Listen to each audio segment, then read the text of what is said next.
Right at the start of every match, a screen comes up telling you to be quiet. If you left click whilst on this screen, you can skip it and get straight into the game slightly faster. This can be used to make your way down to a vent or maybe make it to the storage room before your opponents are even able to move. Whenever you walk by a camera, you can easily tell if someone is watching by checking for the blinking red light that only appears when you're being monitored. Almost all actions in the game have both a keyboard shortcut and an on-screen button. Generally speaking, it's slightly faster to use the keyboard shortcut, so it's definitely worthwhile to understand what they are. The important keyboard shortcuts to keep in mind are E, Q, R, and Tab. This one's a little obvious, but when possible, try to kill in low traffic areas like the navigation room or the research lab. You should also make use of vents to get as far away from your victim as possible in order to avoid suspicion. Another slightly obvious tip is to try and remain as consistent as possible with your verbal behavior. If you talk more or less depending on what role you're playing, people will usually pick up on it. We have a 50-50 here. I think it's either Sammy or Aaron. I think it's. Well, it's definitely not me. I haven't done it. That does Really? not Are you sound sure? like truthful. Did we spy on one of them? What do you mean it's not truthful? I don't understand you. Did we just follow that one of them? Or does like... not sound like I'm telling the truth, Aaron. I know it doesn't sound like I'm telling the truth.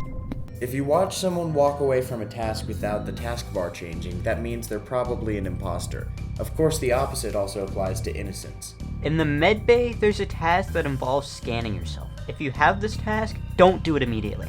Instead, you should wait for the first vote and tell everyone to come with you into the medbay, because activating that task plays a scanning animation for people who watch you do it. And there's no way for an imposter to replicate that animation. The same also goes for the trash shoots. Zach is 100% safe and he can vouch for me as well. We both did trash. Yeah, All right. we just Okay, both I got can also beat do it. trash. Me and just Aaron follow me to both storage scan. and I can go do trash. Okay, it's both gotta be scan? Camden. It's gotta be... Wait. Yeah, it's gotta be Camden. Wait, If wait, everyone's safe other than Okay. just Camden. process of elimination that? Yeah. That doesn't seem fair. If the lights are out and you're with several other people, you might be able to get away with killing someone despite being near the others due to the extremely short vision range. It's still a risk, but it's possible to pull off, especially if you immediately self-report the body, not giving them time to even see that someone was dead. When you're playing as the imposter, sometimes it's worthwhile to stand near someone for a while and then leave without killing them. This will make them trust you more when voting time comes, and could keep you from getting voted out. When you're playing as the imposter, you can actually solve your own sabotages. I know it may seem counterintuitive to do so, but it's a great way to get other players to trust you come voting time.